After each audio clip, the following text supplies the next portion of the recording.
इस खबर के प्रायोजक हैं Manohar Lal jewellers, sector 18, Noida, UP. आज मैं सिर्फ ਤੁਹਾਨੂੰ ਆਹੀ ਕਹਿਣਾ ਚਾਹਾਂਗੀ कि ਭਾਵੇਂ ਮੇਰੀ ਤੁਸੀਂ ਨਾ ਸੁਣੋ, ਤੁਸੀਂ ਆਹੀ देख लो कि सुप्रीम कोर्ट ने 10 दिन पहले की फटकार लगाई है तो क्या टिप्पणियां की हैगी, ਕਿਹੜੀ टिप्पणियां कीतियां ने पंजाब सरकार ਦੇ ਉੱਤੇ। आज ਸਾਡੇ सूबे ਦਾ ਮੁੱਖ ਮੰਤਰੀ 6 ਮਹੀਨੇ 10 ਮਹੀਨੇ ਪਹਿਲੇ ਉੱਥੇ ਬੈਠਿਆ ਹੁੰਦਾ ਸੀਗਾ। I think the whole house knows that the present chief minister of Punjab used to sit in that corner. ਤੇ ਸਰ ਮੈਂ ਤੁਹਾਨੂੰ ਚੈਲੰਜ ਕਰਦੀ ਆ ਕਿ ਤੁਸੀਂ ਪਿਛਲੇ ਸਪੀਕਰ ਤੋਂ ਲੈ ਲਓ ਜਿਹੜੀ ਕਿੰਨੀ ਸਾਰੀ ਕੰਪਲੇਂਟਾਂ ਉੱਥੋਂ ਆਈਆਂ ਸੀਗੀਆਂ ਉਹਨਾਂ ਦੇ ਆਪਣੀ ਪਾਰਟੀ ਤੇ ਦੂਜਿਆਂ ਤੋਂ ਕਿ ਸਾਡੀ ਸੀਟ ਬਦਲ ਦਿਓ। ਜਿਹੜਾ ਮੁੱਖ ਮੰਤਰੀ ਪਾਰਲੀਮੈਂਟ ਦੇ ਵਿੱਚ 11 ਵਜੇ ਨਸ਼ੇ ਦੀ ਹਾਲਤ 'ਚ ਆਉਂਦਾ ਸੀ ਉਹ ਹੁਣ ਸੂਬਾ ਚਲਾ ਰਿਹਾ ਹੈਗਾ।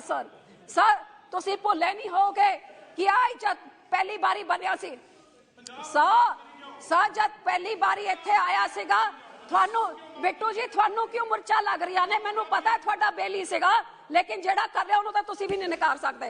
सब पार्लियामेंट की वीडियोग्राफी 4 दिन पहले हमने जवानों को उनको नमन किया जिन्होंने अपनी शहादत देती इस पार्लियामेंट की सुरक्षा के लिए।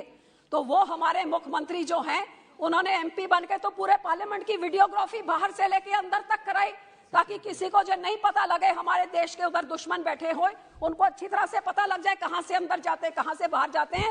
और इसलिए स्पीकर साहब ने एक पूरा सेशन उनको बाहर का रास्ता दिखाया था। ये कमेटी बनी थी, मेहताब जी उसके मेंबर थे और पूरा उनका सेशन बाहर निकल क्योंकि ये तो उनकी सोच थी, ये तो उनकी समझ थी। 11 बजे क्या खा पी के आते थे, आसपास के सारे बोलते थे हमारी सीट बदल दो। सर जब बोलते थे लोग आके इधर बैठे होंगे पहलवान जी कहीं पे जाके उनको सूंघते थे कि क्या हो रहा, ये तो हालात हैं सर ये बन गए हमारे बदलाव वाले मुख्यमंत्री। अब सर मुख्यमंत्री तो क्या है, उसके ऊपर बेचारे के 2 सुपर मुख्यमंत्री बैठे हुए हैं। उन्होंने तो चलो अपनी शादी ब्याह कराए तो क्या शराब नशा नहीं है तो क्या है। मैं उसी के ऊपर तो बोल रही हूँ कि नशे से इंसान का क्या हो रहा है। मुख्यमंत्री का नशे से ये हिसाब हो गया तो स्टेट क्या हिसाब होएगा। आप सोचिए 10 महीनों में क्या होया।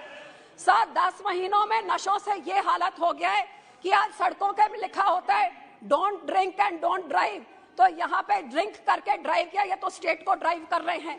और केजरीवाल कहते हैं 2019 की इलेक्शन जीतने के लिए उन्होंने अपने माता के सिर की कसम खाई थी कि मैं आज के बाद शराब नहीं हाथ लगाऊंगा क्योंकि इलेक्शन जीतनी थी। और केजरीवाल कहते हैं बहुत बड़ी कुर्बानी करी है, भगवंत मान जी ने इतनी बड़ी कुर्बानी कोई नहीं कर सकता।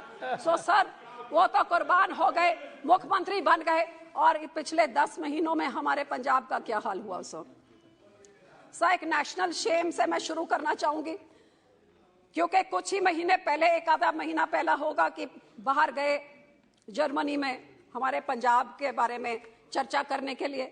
और चर्चा तो ये होके रह गई कि लुफ्थांसा की फ्लाइट से पहली बार एक मुख्यमंत्री को ऑफलोड किया गया। सर कभी आपने सुना है इस देश में किसी मुख्यमंत्री को जहाज से ऑफलोड किया जाए। सर लुफ्थांसा की फ्लाइट ने ऑफलोड कर दिया क्योंकि उस नशे की हालत में मुख्यमंत्री थे कि चढ़ नहीं पाए। अब सर इधर के हमारे मंत्री जी ने कहा था जो एविएशन मिनिस्टर है कि मैं जांच करूंगा तो जांच करके बताऊंगा, लेकिन वो जांच क्यों दबा दी जरा ये भी वो बता दे। और सर उस हालत में इतने अच्छे हालत में वो थे कि उन्होंने कहा BMW हमारे पंजाब में एक बहुत बड़ी फैक्ट्री लगा रही है। तो सर अगले दिन BMW ने खंडन कर दिया, हम तो कोई फैक्ट्री नहीं लगा रहे हैं। तो सर ये ऐसी नेशनल शेम इस हालात में, तो आप सोचिए मुख्यमंत्री के ऊपर क्या असर पड़ रहा है तो सूबे राज्य का क्या हाल हो रहा होगा। सर इसके बाद मैं शुरुआत करूंगी सर सबसे पहले कि एक एक्सपीरियंस्ड, जिस चीज में एक्सपीरियंस है उस बारे पे तो नहीं, लेकिन एक्सपीरियंस मुख्यमंत्री और उनकी जो कैबिनेट है सर इधर गृह मंत्री जी बैठे हुए हैं। कईयों को Z+ सिक्योरिटी आजकल तो बहुत इनके पास जा रहे हैं सिर्फ इनकी सिक्योरिटी के लिए। यहाँ के लोग वहां के इधर उधर हो रहे हैं अकेले सिक्योरिटी के लिए सर।